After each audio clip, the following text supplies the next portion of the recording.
Hello. So let's see here. Do I have Fernando or Elizabeth here?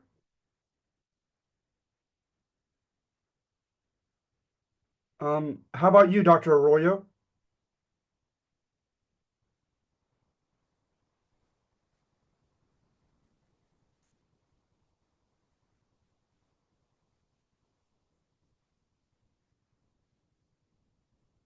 Elizabeth, hi, hon. Hello. Welcome. Thank you. So, we're gonna do a big one today. We're doing the rise and fall of liberalism. And did you happen to have a chance, Elizabeth, to read it? Yes, I did have a chance to read it. Okay, good. Do you find it pretty interesting? I actually did. All those programs and acts that were open during the mid 1960s or whatever to Uh-huh. 70s. So, yeah. Yeah, I couldn't agree more. And what I wanted to do today is talk about, some broad subjects that are connected to it, but also get into some of the data on the Chicano movement and the Chicano leaders as well. All right. Okay. So I'm going to go ahead, Elizabeth. I'm going to go ahead and switch or share the screen, and I'm going to share it with, let's see here, if it'll allow me. There's the option. I'm first going to go to, where is it?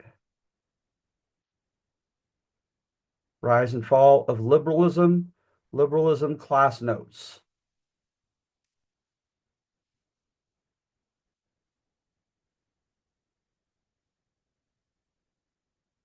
Basically what I want to do is just the top on this one. Are you able to see this, Elizabeth?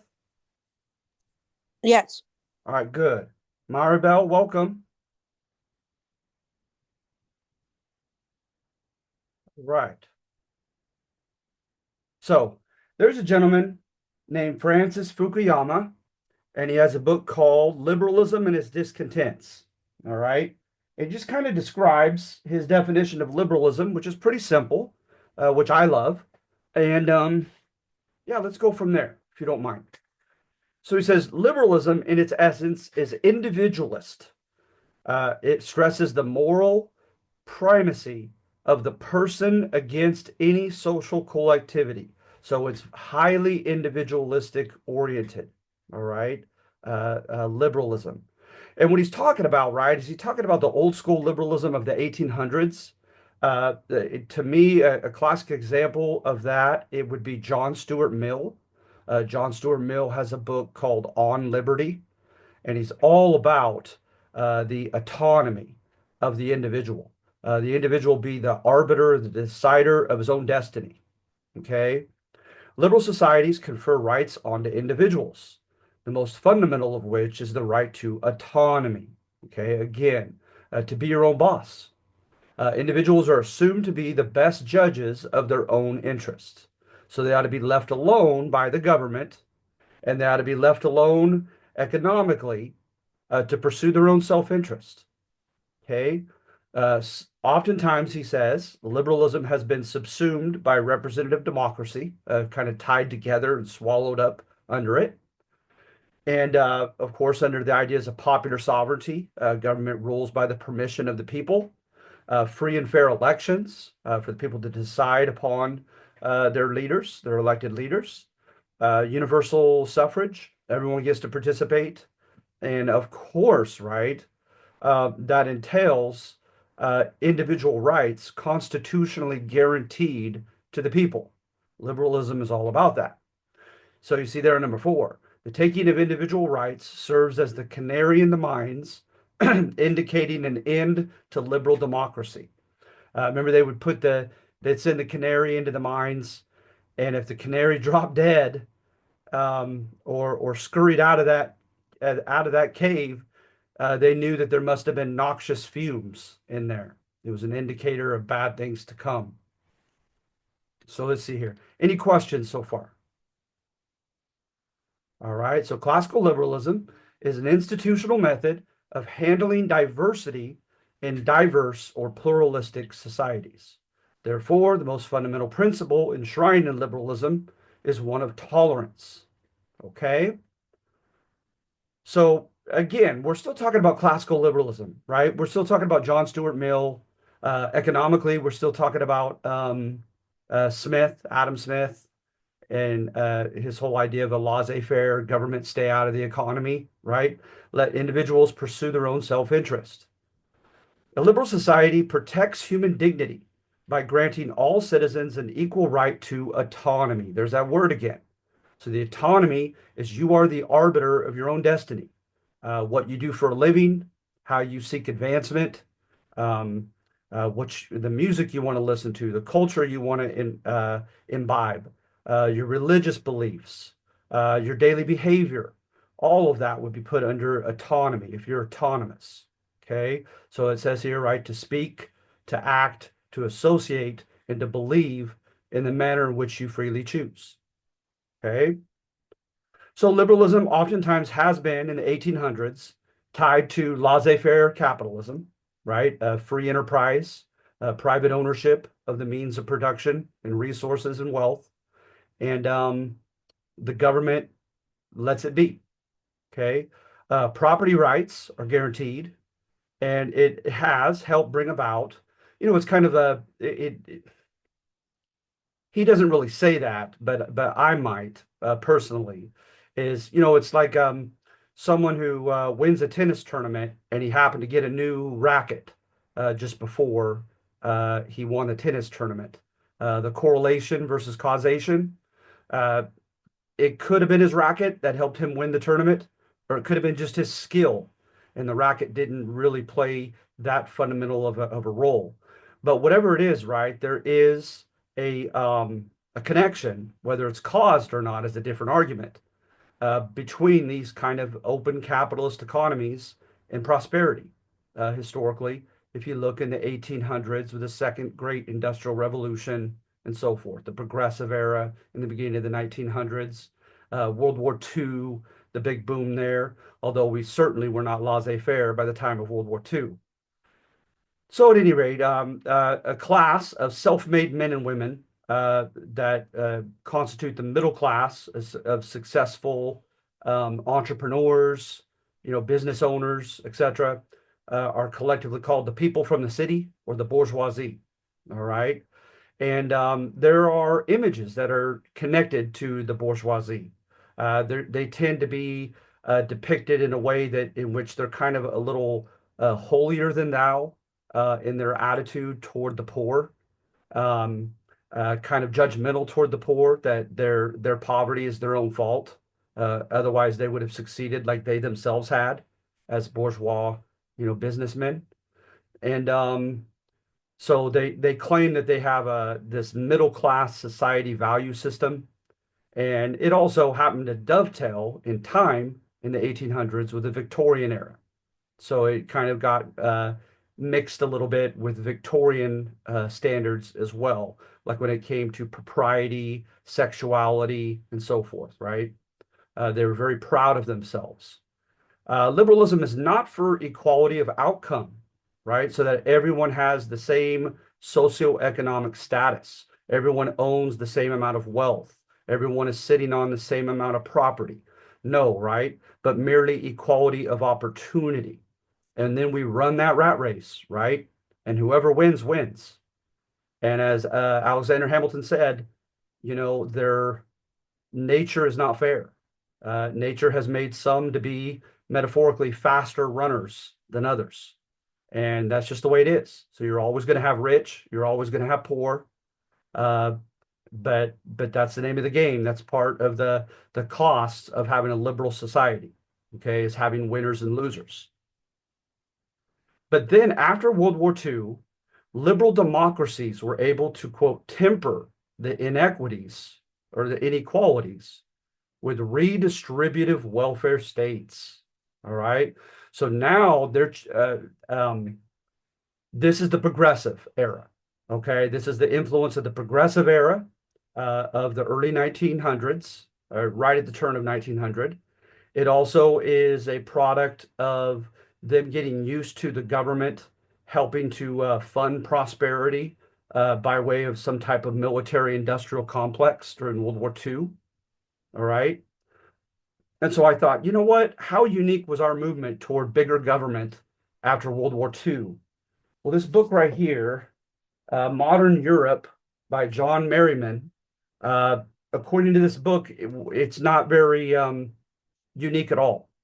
As you see here, Great Britain, Sweden, Denmark, Norway, France, Italy, they began to cover from, quote, cradle to the grave social services for the less fortunate, unemployment insurance or unemployment checks, retirement pensions, subsidized healthcare and education, nationalized industries like transportation, the steel industry, the railroad, um, in some cases, like I said, the hospitals and the schools.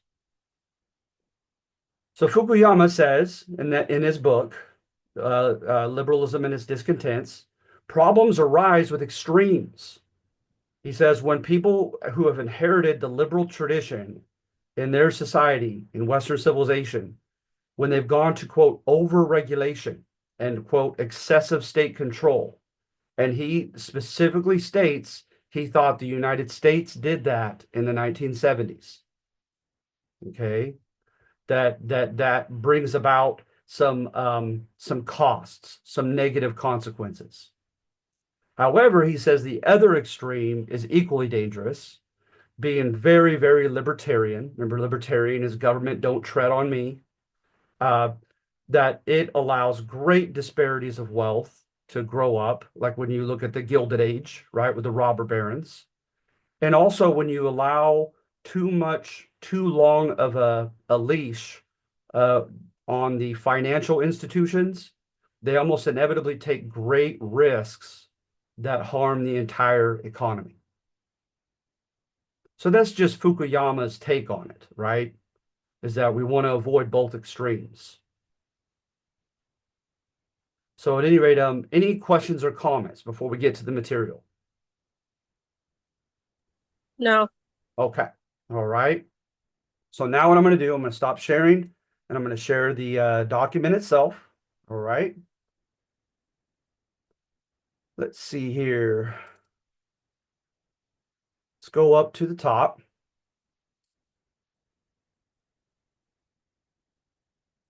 So it says there, right? It says the same thing in this European Modern Europe book that expectations arose after World War II.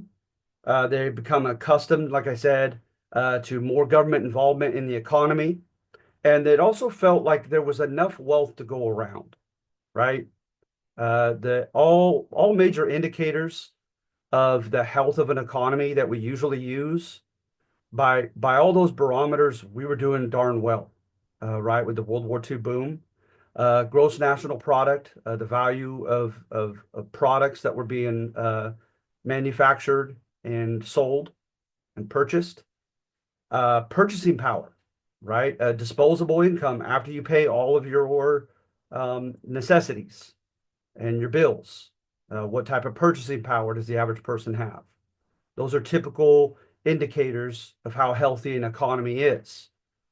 So supposedly we're doing very well. Okay. However, in addition to an enhanced expectation for government to help us out more after World War II, is we had practical issue of a burgeoning population. We had for the first time in quite some time, we had a large number of people, 13.4 million aging Americans in need of Social Security. All right. Notice this. In contrast, only 4% of the American population lived to see 65 years of age in 1900. So this was kind of out of the ordinary, anomalous. So how do we deal with this older demographic, right? And then children, the baby boomers, right? Those in their golden years going into college, children, right? So you see here, the K through 12 population rose from 26 to 48.5 million. The number of college age kids, quote, skyrocketed. So it left room to try to help out minority students to get in without being too threatening to the WASP kids, young men and women, white Anglo-Saxon Protestant. Then you had development of infrastructure, and that helped bring about, uh, a more of a national culture as regions got connected to one another through the highway system, etc. And the same effect of television. Television helped propel a national liberal culture. Okay, very optimistic, like in the age of Kennedy, about the president and the president's intentions and the president's responsibilities. Okay. The kind of stubbornly traditional Southern Democrats, with many people moving out into the suburbs and moving out of the South, they lost numbers and hence they lost reps in Congress. Then they began making changes to the House and Senate committees, which at one time, you're talking about 3 to 5 people on a committee that makes big decisions in Congress. They increased the number of people on the committees.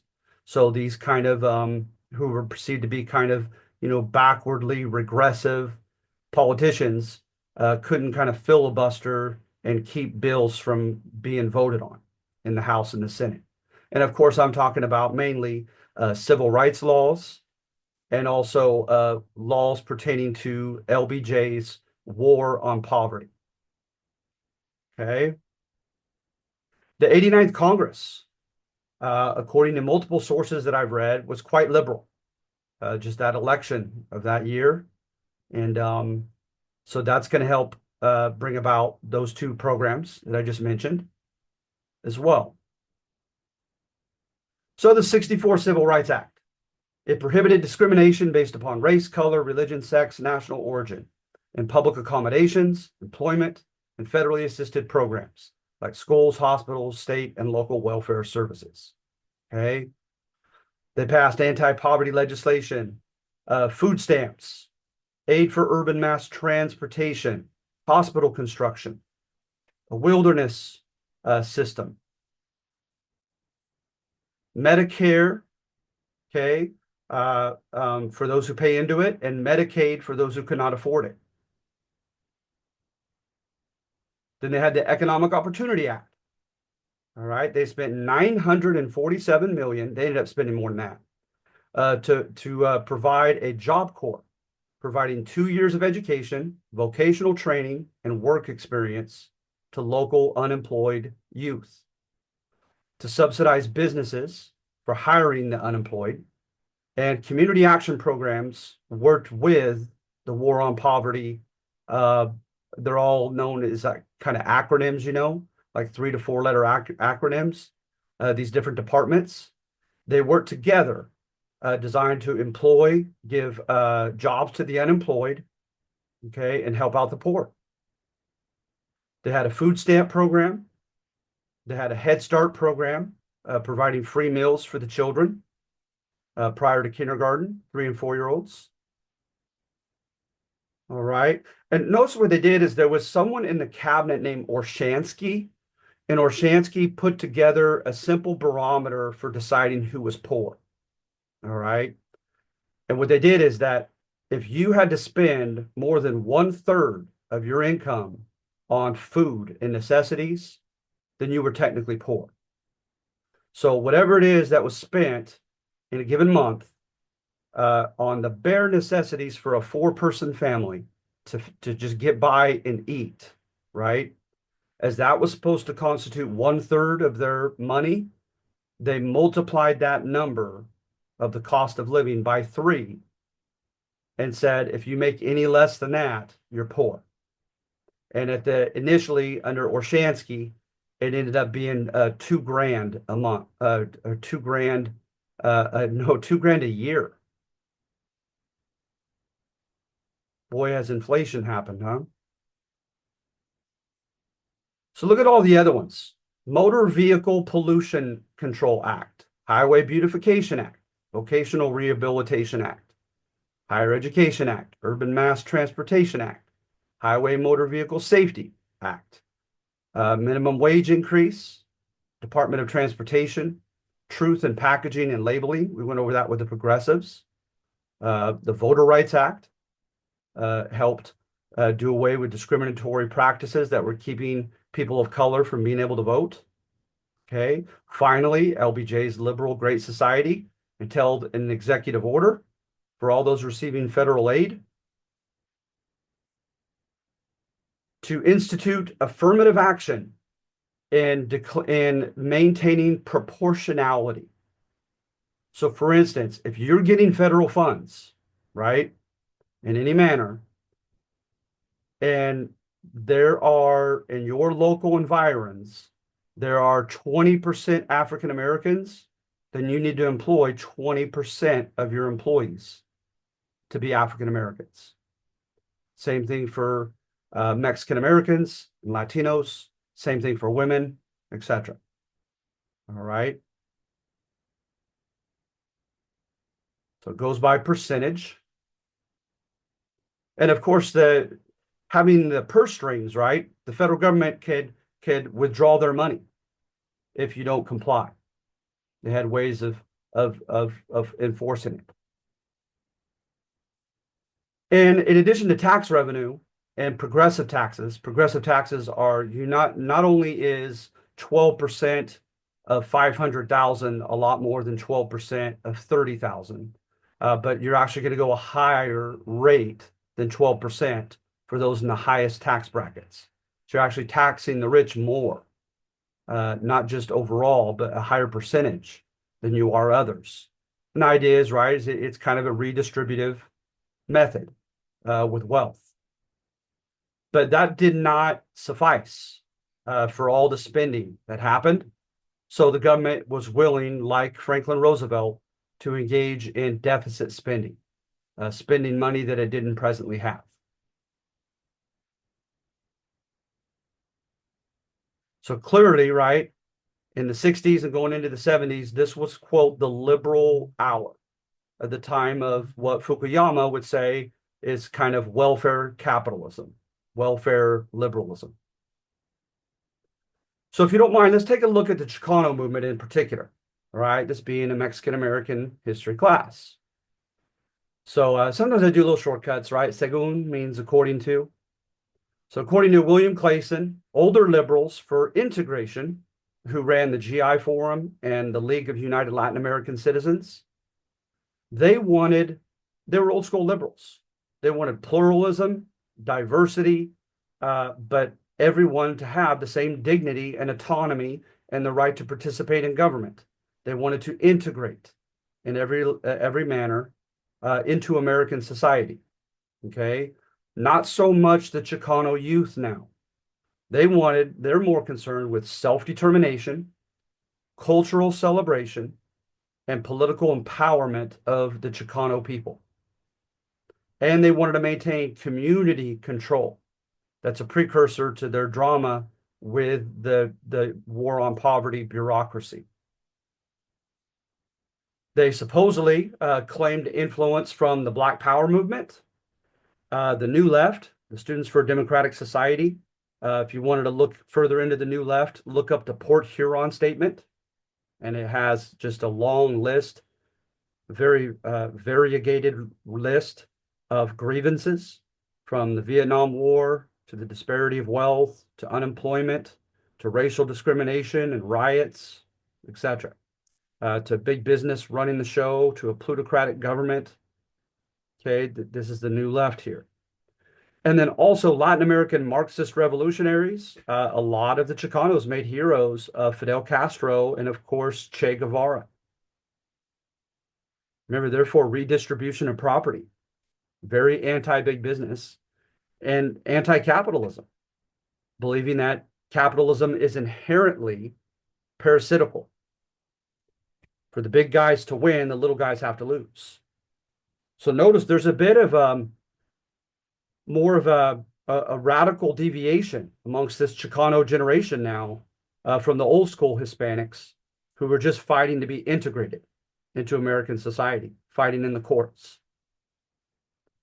So the Chicano youth did not recognize any paradox or any contradiction in rejecting the liberal values that inspired the war on poverty, but yet using the Office of Equal Opportunity programs to further their aims. So they didn't agree with integration. To them, we're going to see what it meant to them, and it was not worth it. But they were happy to use federal funds to help out their Chicano movement. So some of them received political practice, if you will, political apprenticeship, working for LBJ's organizations in his war on poverty. You have Rodolfo Gonzalez. He left the Office of Equal Opportunity to form the Crusade for Justice. Mario Campion, Jose Angel Gutierrez, Ramsey Muniz, they left their Great Society programs to form Mayo, Mexican American Youth Organization, and La Raza Unida, right, the United People's Mexican American Party. So let's take a look like when they started Mecha and the plan of Santa Barbara at their university. They were anti-assimilationist, stressing cultural nationalism and self-determination for the Chicano people. They demanded a Chicano studies program with proportional admission of Chicano students, and they wanted Chicanos themselves to occupy the central and decisive positions in the programs at the schools. They wanted tutorial research and publication programs to celebrate and to inform, etc., right, with a written word. They wanted community cultural and social action centers as well. So you see here, this guy on the left, not the far left, as you know, that's Cesar Chavez, but the guy next to him with the glasses, that's Jose Angel Gutierrez. I don't know if you had a chance to, if you happen to have chosen the political video when you had the choice of 4 videos on the Chicano movement. But boy, he was behind those glasses. He hit a spark. That guy was something else in the movement. And then Corky Gonzalez is the one in the middle. He's arguably not only famous for helping to begin the Mexican American La Raza Unida Party in Denver, Colorado, and running the Crusade for Justice, but also he wrote a poem called Soy Joaquin, I Am Joaquin. And I would encourage you to read that poem. He very much identifies with conflict history, right, where history has been about winners and losers, and you have an empathy for those who lost. And in particular, he has an empathy for the indigenous of Mexico and of the Southwest, who they believe make up the true identity in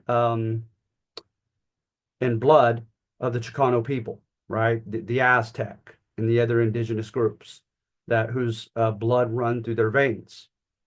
But notice also, however, when they met, especially in Texas, they almost always met in Catholic churches, and they insisted on speaking the Castilian Spanish language. Because when you read Soy Joaquin, the Spaniards were awful. The Gachupines, right, were the first colonizers before the gringos did it, who took the land from their people and raped and pillaged and took what was not theirs. So I find that very interesting, the kind of ambiguity of identifying with the indigenous people much more than the Spanish, right, in the Chicano movement. But yet, like I said, different accoutrements to colonization, like becoming Catholic and speaking Spanish, they held on to proudly. Ramsey Muniz on the end ran under La Raza Unida banner for Texas governor. He lost, but he got a surprisingly high number of votes. But did LBJ feel threatened by this? Okay, initially, right, according to my sources, he cooperated. So, Jose Aguilar, the Mexican American Community on Honor, Opportunity, and Service, known as Machos. It protested by way of demonstrations, rallies, boycotts for improved living conditions and access to groceries and utilities for the poor people of El Paso's barrio, known as the second barrio, El Segundo Barrio. It was very, very marginalized, very, very poor. Well, the OEO not only helped fund this from DC, but they rewarded them. They gave them awards for their endeavors in helping the poor Mexicans out. VISTA, Volunteers in Service to America, that's DC, that's War of Poverty program, funded Mayo, right? And remember, Mayo, in many ways, was the SNCC of Mexican Americans. Remember the Student Nonviolent Coordinating Committee that staged sit-ins and so forth, and direct action and direct protest? That was Mayo under Gutierrez. And their budget and their growth were owed largely to VISTA money. In 68, the OEO from DC funded and legally defended this school walkout, as well as a protest on a cap on welfare assistance. So some people, right, were furious with LBJ and his administration. They said, okay, it's one thing to try to help out the poor with these programs, right, where you try to train the unemployed and employ them and give them jobs, right?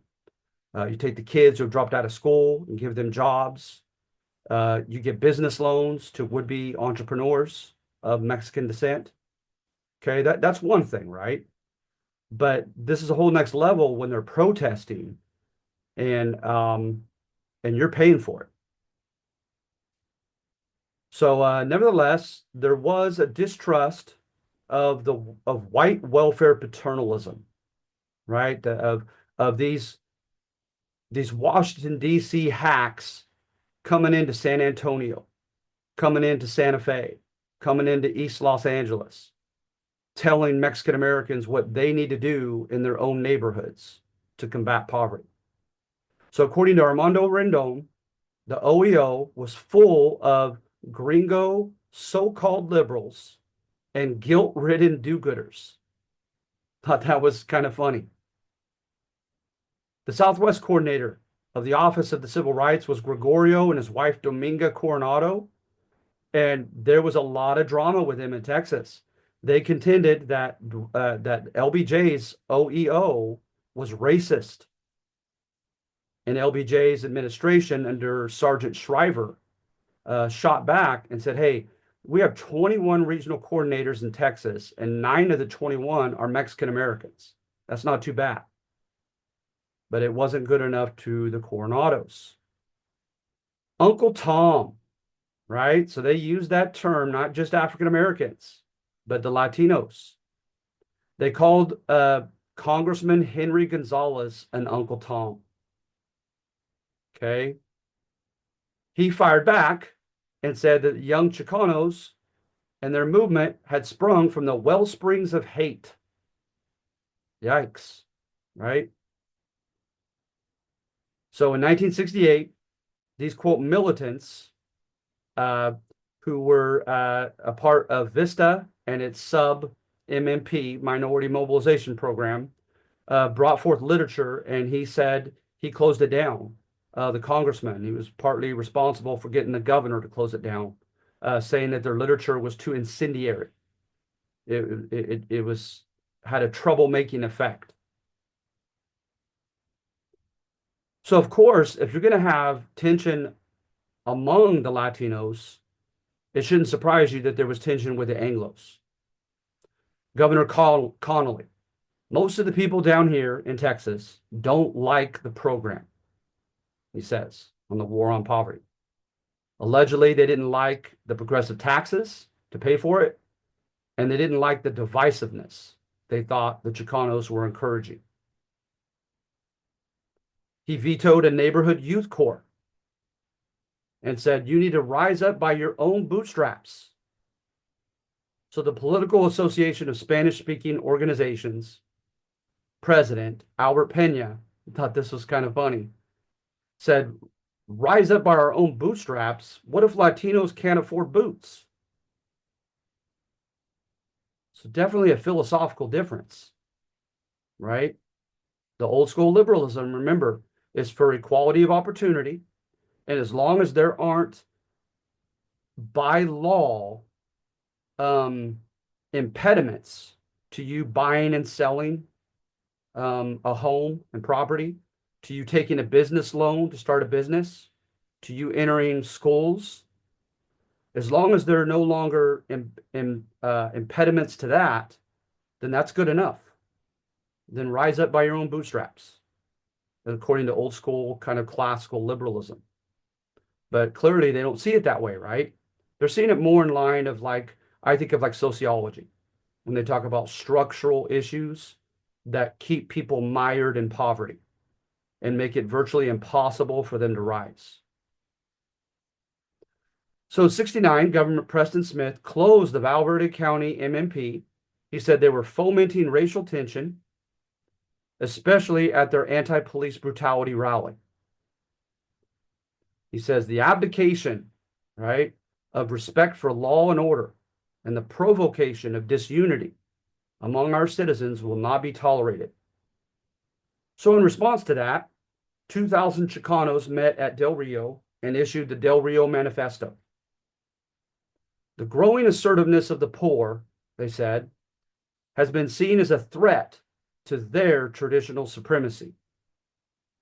Forces extraneous to Del Rio, outside, shutting down programs violates their constitutional and their natural rights to self-determination and is thus hypocritical.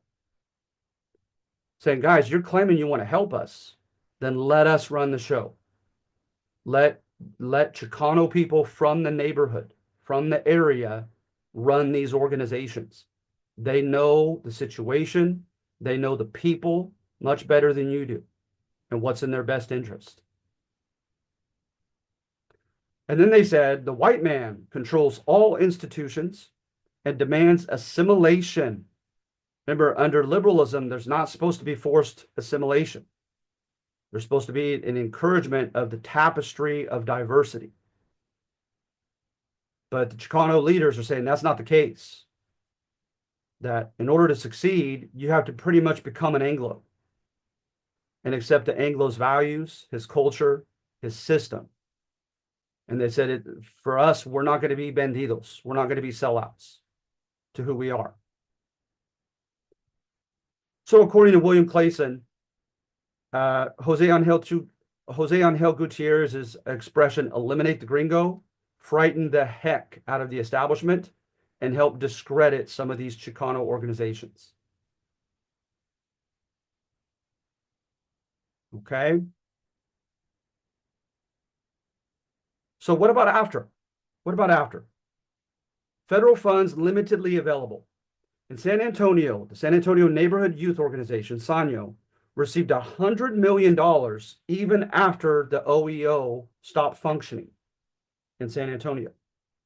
So the federal government continued to help subsidize the Chicano movement.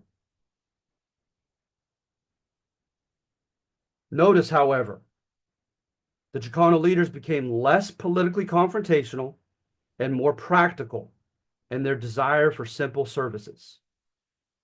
Youth recreation programs, housing repair, healthcare, employment assistance, and adult education. So did they benefit from this war on poverty?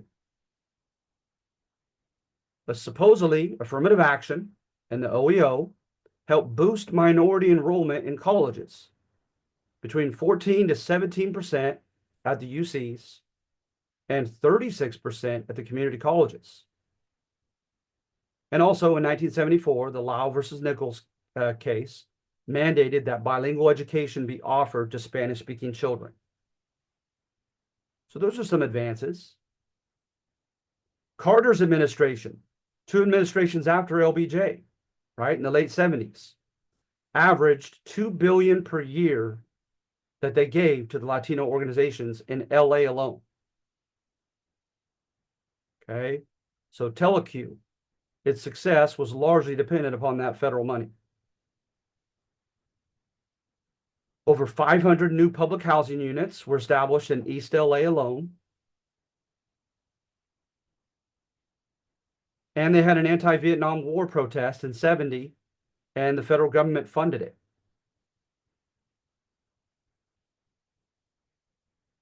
They transformed abandoned buildings in East LA into thriving businesses. including an industrial park that offered 2,000 jobs in and of itself.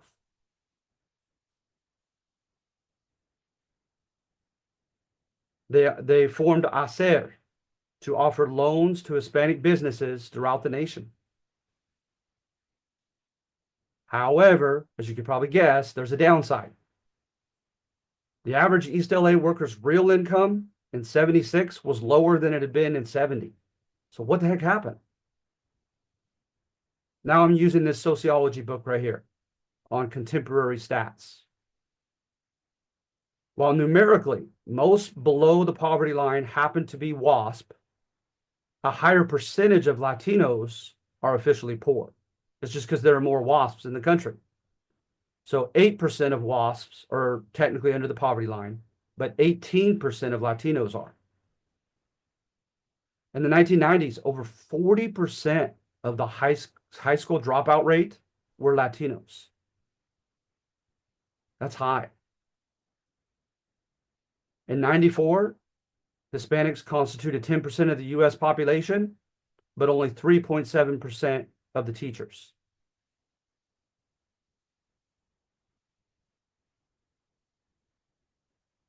In 2018, Latinos fell behind white Americans in average household income, averaging 51 grand a year, when their Anglo counterparts were making about, on average, 60 grand. They're falling behind Anglos in college degrees. Roughly 18% of Latinos getting college degrees, whereas 40% of Anglos were getting college degrees by 94, or I'm sorry, by 2018.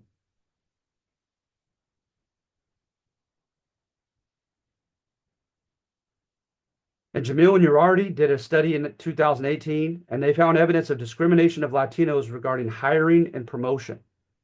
As for wages, a 2019 study discovered that white workers earned on average $9.45 per week, while Latinos only earned $7.06. And then they did a study by Quillian and Lee of people with roughly the same credentials, the same resume, roughly identical, and white applicants faced rejection, or Latinos faced rejection for mortgages more often. There's a book called The Bell Curve, and it says basically that there's a correlation between the rich and the most intelligent. Yeah, I can't say it without laughing. That so hence on the converse side of that, that most of the poor people are just not that intelligent. You have people like Oscar Lewis, who wrote The Five Families, and saying that it's a cultural thing, not biological, but that certain cultures, they emphasize the here and now, enjoying the moment, not thinking ahead and investing in the future, but just simply getting by and enjoying the day. Also, malaise, as they called it, a sense that your old value system doesn't fit in with a new city, and you just kind of become apathetic, and you don't buy in to the belief that you could achieve the American dream.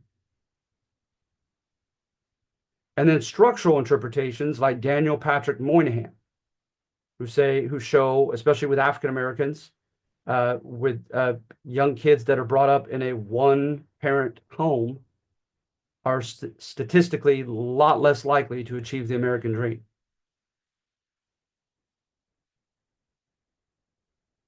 Right. So I'm going to go back to sharing this.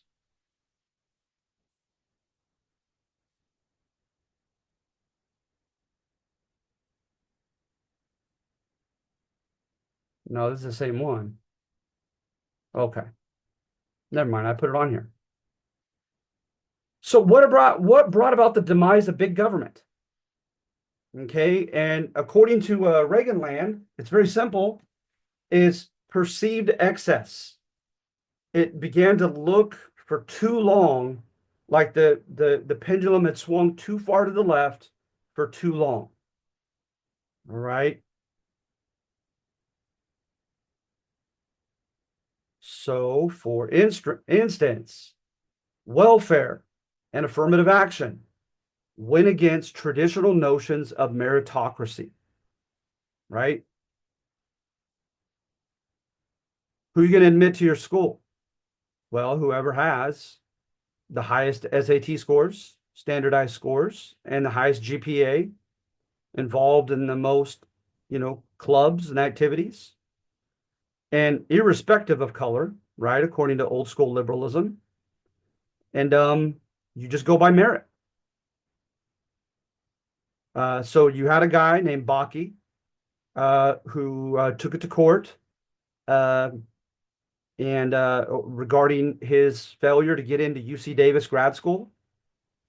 And he had it revealed to him that they had 16 positions reserved only for minorities. So it didn't matter what his grades were, his test scores were. He absolutely could not have a chance at any of those 16 positions because he was WASP. He was white. And the Supreme Court actually, the court sided with him, known as the Bakke case. Look at what Ronald Reagan complains about with welfare. Working men and women should not be asked to carry the additional burden of a segment of society capable of caring for itself, but which prefers making welfare a way of life, freeloading at the expense of more conscientious citizens. So you see there in Boston, they did a poll. They thought 3/4 of those in the poll thought that many of the cases of welfare recipients were fraudulent. They were lying. Okay. You notice they found out in 77, $440 million in welfare expenses went to people who didn't technically qualify for it. So the press had its role in this as well. All right.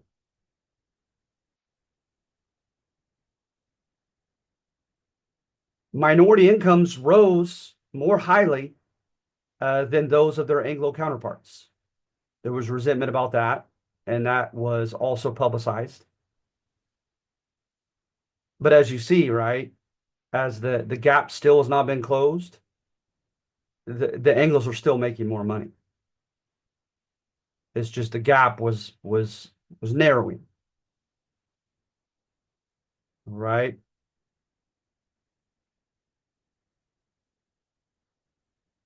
So then in addition to that, consumerism or consumer protection laws, the conservative press and conservative organizations depicted Ralph Nader as the czar, as the emperor who told automobile industries what they had to do to ensure safety standards before they could put their automobiles out onto the lots to sell. And of course, right, it cost them extra money to safeguard those protective, mechanisms or whatever they had to put into the car. And so they try to get around that extra expense by paying their workers less, by shutting down their plants and moving elsewhere, by seasonal layoffs, by greatly raising the price of their automobiles so that other people paid the price, right? For them having to spend the extra money on protective and safety devices. There's a real interesting video. A guy named Milton Friedman. He's a spokesman for like laissez-faire, like old school liberalism, right? They call it neoliberalism. Government stay out. And a young man asked him, he says, hey, they found out that on a Ford Pinto, all they had to do was spend $13 per car to put a plastic device behind the engine. Because if they would get rear-ended, it would largely cause an explosion and kill somebody. And the Pinto company, Ford, they decided not to pay that extra $13 for that safety mechanism. And Milton Friedman defends them, saying that we have a choice of what kind of car we buy. And if we apply enough pressure and don't buy any of their cars, they'll feel obligated to put that protective $13 device behind the engine. It's a real interesting debate. Right. Then, as far as perceived excess, people felt like Earl Warren's Supreme Court was too liberal. So the first two, they took prayer and Bible reading out of public schools. Right. Then, regarding the Fourth and Fifth Amendment, the rights of suspects, Ernesto Miranda admitted to having raped a woman in Arizona, but because they had not read him his Miranda rights, he was let go. All right. Katz versus U.S. Whatever the suspect seeks to preserve as private is protected under the Fourth Amendment of an unreasonable search or seizure of his privacy and of his stuff. And he was in a public phone booth. But they said simply because even in that public phone booth, he intended to have, secrecy and privacy, that the police department had no such right to wiretap that phone booth. In Matt versus Ohio, they found evidence from a young lady, but they didn't have a warrant. So according to the exclusionary rule put down, you cannot use evidence that has been wrongfully acquired. You have to have reasonable and just cause, receive a warrant, then such. All right. Then in the Brewer case, a cop was riding with a suspect and he gave him a guilt trip about how this female victim's poor family is not going to be able to have a Christian burial and bury their daughter before the snow season came in and hit, and what a great deed it would be if someone could help them find that body, and she could be buried. So the suspect led him exactly to where the body was. He knew exactly where it was. They found the body, obtained it, and said that was his concession of guilt, right? Knowing exactly where it was. And they said no. Said the cop was guilty of subtle coercion. So that he did not, that was not included as under the Fifth Amendment of self-incrimination. So remember, you have your Ronald Reagans, you have your Clint Eastwoods, you have your John Birch Society, and these right conservatives, right? These things that we're talking about are driving them mad. They're thinking things are just gone too far to the liberal side.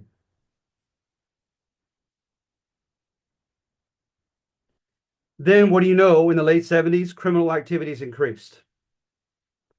In this Reaganland book, it contends that one particular summer, I want to say it was 78, but I could be wrong. It might be 76, was literally the year of the highest number of annotated murders in New York City history. The Son of Sam was getting lots of coverage, as was Ted Bundy.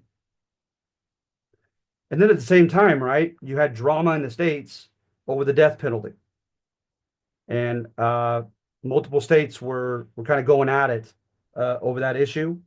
Amongst them were, I have them written down in my book, pardon me, that they were Illinois, California, New York, Delaware, at least those states. All right. A lot of drama over the death penalty and so forth. And the NRA, right? The National Rifle Association, absolutely just mushroomed in its numbers of adherents and members in the late 1970s.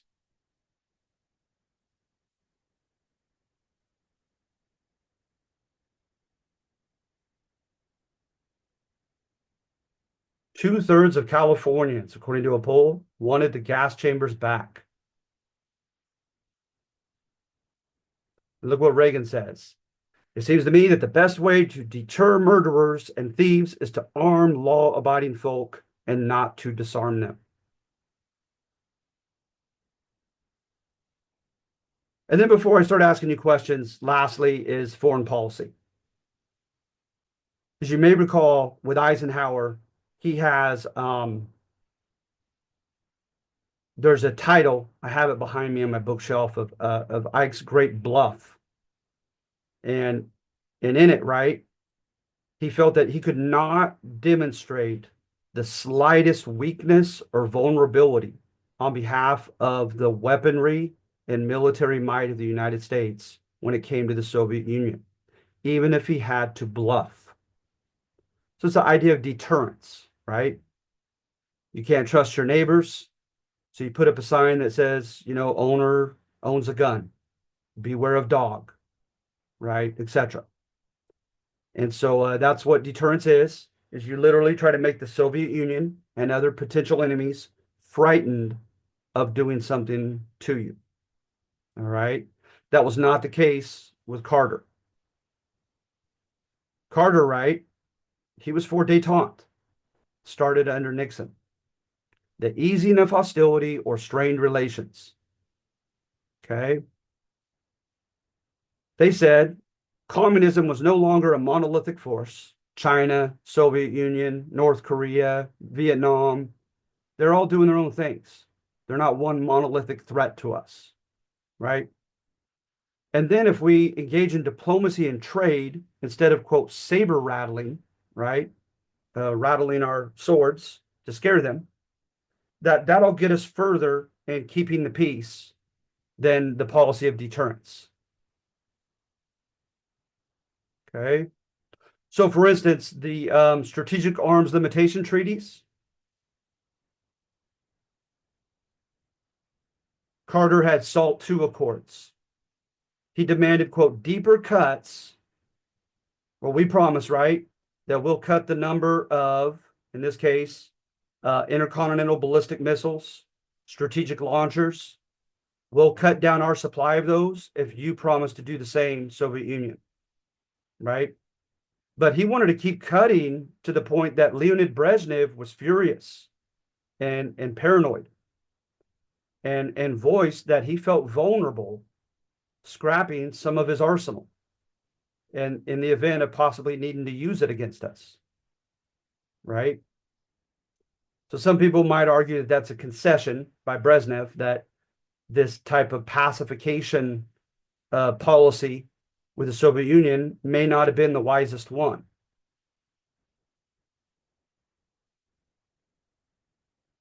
Then Carter, right, alienated us from certain Cold War alliances, especially in Latin America, because he insisted on human rights. So, of course, I think of the Somoza family that was quite ruthless in Nicaragua, the Trujillo family in the Dominican Republic. There was kind of an oligarchy in a lot of those countries. And he, remember that expression that FDR said about Trujillo? He said, pardon my French, he's a son of a bitch, but at least he's our son of a bitch, right? And as a Cold War ally, not any longer with Carter. Carter says, if you have violations of human rights, I'm not going to give the same, I'm not going to give money to you. I'm not going to give the same trade opportunities with you. And so he had quite a bit of friction, in particular with Argentina over this, our older ally, Argentina. He signed papers to put us on a time schedule in 1999 to give back the Panama Canal to the Panamanian country. And there was evidence amongst the speakers of the conservative right that a lot of people were angry over this. A common rationale for that, right, was if we let go of it, some other superpower is going to take it from Panama, and it's going to be scary.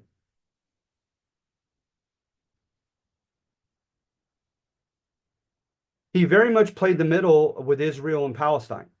Remember, up to this point, we were very pro-Israel from the time of the Holocaust, Harry Truman granting Israel to the Hebrew Jewish people. And he said, hey, in the Yom Kippur War, you took the Gaza Strip. You need to give it back to the Palestinians. And they went away with a compromise in the Camp David Accords, for which President Carter was very proud.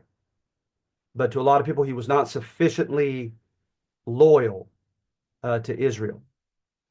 Another thing that he didn't want to touch, and he kind of alienated both sides as he tried to play the middle, was abortion. There was a strong movement against abortion and a strong movement for it, for free choice. And they put him to the test several times. And what he contended, right, was that he wasn't going to interfere with it. He wasn't going to do anything to try to overturn Roe versus Wade, but he was not going to provide federal funds to local poor areas to help those who could not afford to get an abortion. And it wasn't enough to please either side.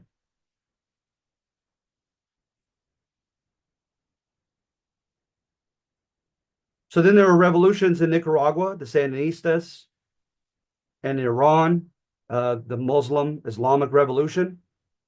The Shah of Iran was definitely Pahlavi, was definitely our guy. We gave him refuge here in the States when he fled Iran. And they took 52 American members of the U.S. Embassy in Tehran as hostage. And Carter tried to send an expedition to rescue them, and they hit a sandstorm and crashed. And it was humiliating. So by now, the election of 80 is coming where he has to run for re-election, and Reagan makes it clear, right? He says, another power will take control of the Panama Canal if we let it go.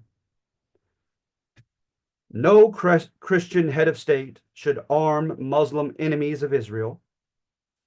Criminals will have to pay when he gets into office. Businesses will be free to operate without czars like Ralph Nader mandating what to do in the name of safety. Okay. The enemies of the United States will become afraid of us again. And that his first official action is he's going to attack Iran to get the prisoners back. And then I'll be darned if they did not release the prisoners the day Reagan was inaugurated as the new president.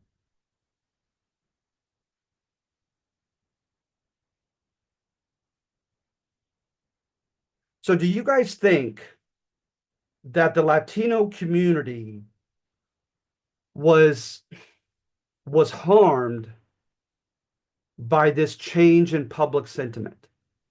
This change in public sentiment that said, okay, liberalism and the left have been around long enough. They've gone so far for so long. We need to go back to more libertarian, just let everyone freely compete.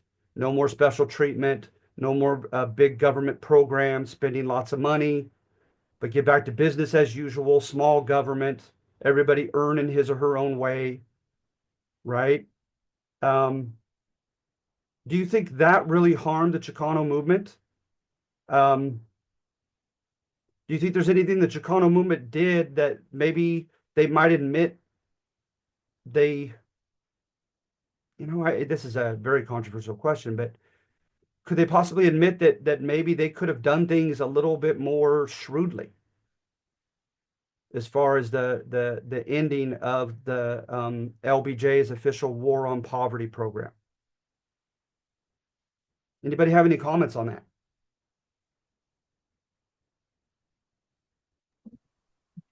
I think it might have, I mean, they really did benefit from it in a way, but at the same time, it also, there's that one phrase in there that says, where minorities or, the people were being looked at like, oh, well, they're just benefiting from our taxes. They're not even working for it. I think in a way that could have affected it as well, It helped in a way, but at the same time, it didn't. Right. I don't know how to put it, but No, absolutely. Absolutely. And if you think like a sociologist, it's so unfair to the Latino people, right? Because it's like, wait a minute, even if you see these right now as some form of a handout or some form of preferential treatment, right? Um, you have no what idea of the ways in which we have been mired down in our low poverty stricken state for so long. You know, some people make the argument, right? Like if you have the metaphor of a 100-yard race, that not everybody starts at the same spot and without anything on them to encumber them and just runs freely the 100 meters to win the race. Some people, your JP Morgans, they're born like 95 meters into the race. They're born and all they got to do is take 5 steps and they're across the finish line, thanks to dad and his success. And then some people, right, especially with Mexican Americans that had to engage in agricultural work, they would arrange it so that the teachers would say, okay, kids, go ahead and leave. And they would collaborate with it. And we're talking about grammar school kids. Go ahead and leave the classroom and go help your parents pick fruit and vegetables, right? And then, oh, well, mom and dad are working all the time. I need you to look after your younger siblings. Like there are all kinds of metaphorical, like heavy backpacks that some racers have to run with and carry that others don't. And then also metaphorically, right? Some of them are not starting at the starting match. Some of them are 100 yards behind the starting spot. And they got to run 200 meters instead of 100. And but it almost didn't matter, did it? Because it's like there was a lack of empathy, a lack of true knowledge of what Latino people had been through. And so they're just looking at the immediate effects and saying, well, look at this. This is just pandering. This is just special preferential treatment. Because a lot of these organizations, they did make it clear, right? No, we want to these job training programs, these employment programs, these school programs. No, we want to help the Hispanic kids for sure. And matter of fact, as the Chicanos are fighting for, we're going to let the Chicano leaders themselves from the local areas help run the show, since they know the people and know the circumstances better than we do from Washington, D.C., coming here as outsiders. So yeah. Any concluding comments from any of the three of you as far as where we tend to? Is it just that as simple as just a pendulum swing with our country?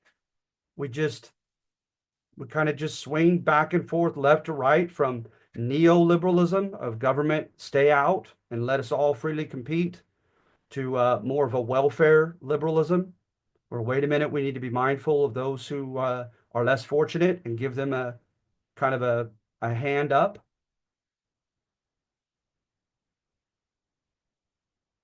And do any of you see a problem with the Chicanos not wanting to assimilate?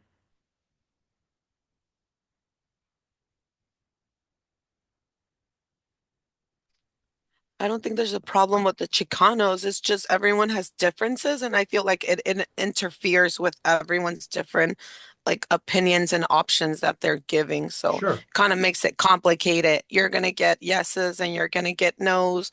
People are gonna agree to disagree. So it kind of just makes it complicated for others to come to an agreement. Sure. And remember, they're sort of failure to buy in to a lot of the precepts of liberalism that can be exaggerated, right? Because when you look at La Raza Unida party, yes, they wanted Chicano politicians elected by a Chicano electorate, and they wanted to kind of run their own region of the country that they connected to Aztlan. And remember, Aztlan from the beginning of the semester was the fabled homeland of the Aztec in the Codex Mendoza that they had traveled from down into Mexico. So a lot of them surmised, right, that fabled Aztlan was in present day southwestern United States and gave them ties here. So they wanted to run Aztlan again, but they didn't go so far as wanting to secede from the country, right? They wanted Aztlan within the United States, run in congressional elections, presidential elections of those of the United States.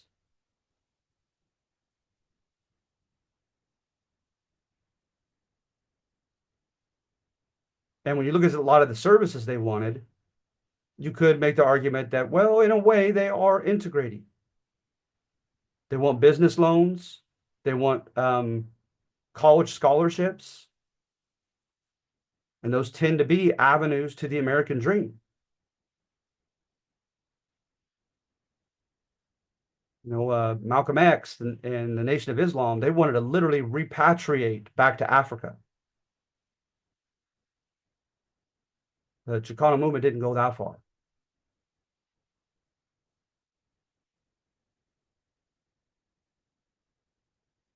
So anyway, I think I wish I were more intelligent to ask more intelligent questions than that. But I just think this is such a fascinating subject to end with. It is because I mean, even today we still see it. Like you said, it's that pendulum. It just goes back and forth, back and forth. With the whole rioting. Nobody's treating like culturally wise. Nobody's respecting their cultures, and so you have all these rioting going on. And then also, with inflation, the deficit spending. They're getting money from where there is none, and then we have all this that's going on at the moment. So I definitely think it was a good read for the last read. So. Sure. Oh, I think that's a very valid point. A very valid point. Yeah, I can agree with her as well. Good, good. Yeah, and so yeah, it's like I said, it's a fascinating topic. And so to this day, right, I find that I find it to be a balance. I really do. I think there's more balance in it than the sources that I read gave credit to. I know with the Mecha and organizations tied to Mecha, I know being non-Hispanic myself, I have, although on my mom's side I have Spanish, but not technically being Mexican American. They invited me into Mecha. They helped me double major and learn Spanish. They knew that I was impressed and interested in their culture, and I was sensitive to what they've been through, and I felt absolutely embraced in school, in the clubs that I joined of Hispanic people. So sometimes I think, Jose Angel Gutierrez got a little, hyperbolic. He exaggerated a little bit. He had a lot of passion when he said kill the gringo and eliminate the gringo. Especially when you hear him now. He's still helping Mexican Americans first and foremost. He's still proud and in many ways still the Chicano leader that he's always been. But not in some, absolutely intolerant way as a separatist, wanting nothing to do with American institutions, with WASP people, etc. But boy, when you see those videos, if I may ask, what videos did you guys choose on the civil rights movement? I chose Number two. Sorry, oh, sorry, go for it. no, Sorry, you're Elizabeth. good. No, fine, go, good. I chose number two. I think it was the Chicano. I'm sorry, I have allergies. Okay. It was the second video that I chose. Okay. I want to say the second one, I think the first one is the blowout in the schools.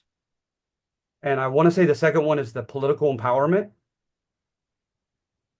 I could be off. I'm trying to memorize the order that I put them in. But Okay, maybe that one. but yeah, Okay, the go for Elizabeth. Sorry. no. I did taking back to school the very first option. I did watch a bit of the Chicano movement as well, Uh-huh. but I just like watching documentaries and stuff. But I chose the one the taking back to schools, and it was a really great watch. It was. Just I just there were some parts where there were like little tear jerkers because just what they went through and how they were how they were treated, but they didn't give up. That's right. They stood up for what they believed, and they made a difference. That's And right. due to that difference, we are where we at, or where we're at today. Mm-hmm. I couldn't agree more. And just their sense of initiative was amazing, wasn't it? Like you're mentioning, the it made me think of the one in education when they did the walkouts on December 9th, 1968 in East LA. And Sal Castro, the teacher, he got fired. He helped, organize it for sure. But it was amazing to me how much of it was initiated by the high school students themselves,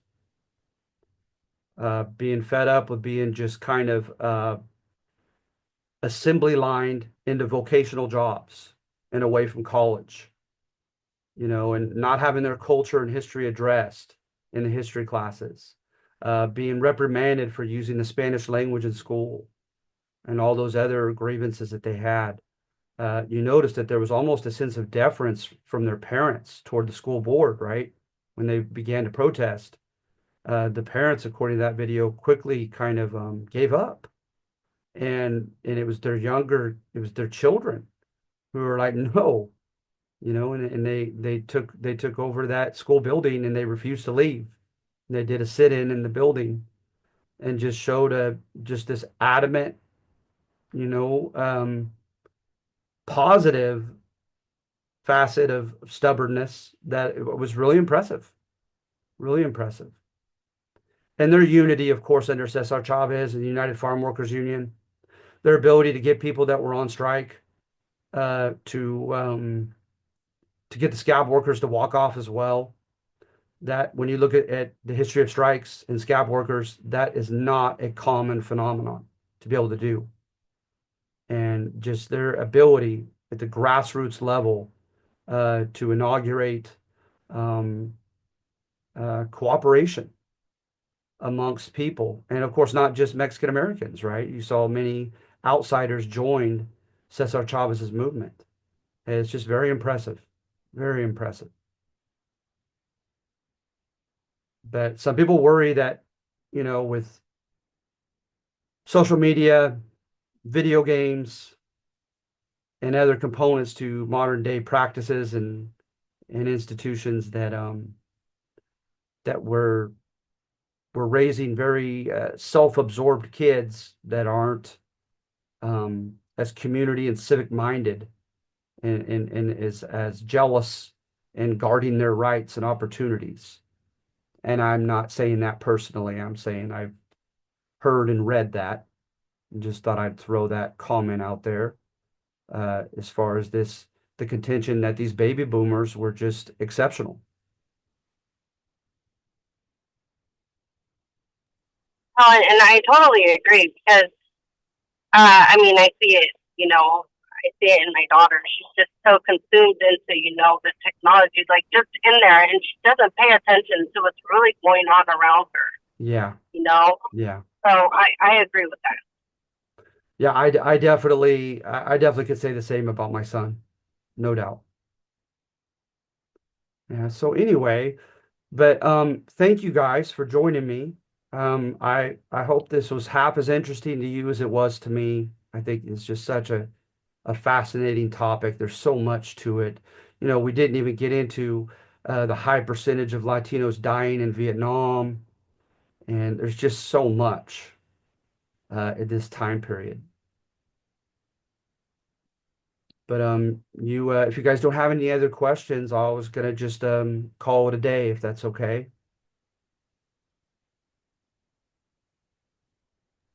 No further questions on my behalf. Yeah, no questions. All right. Well, thank you. And you will get your extra credit for this, okay? I really appreciate you being here.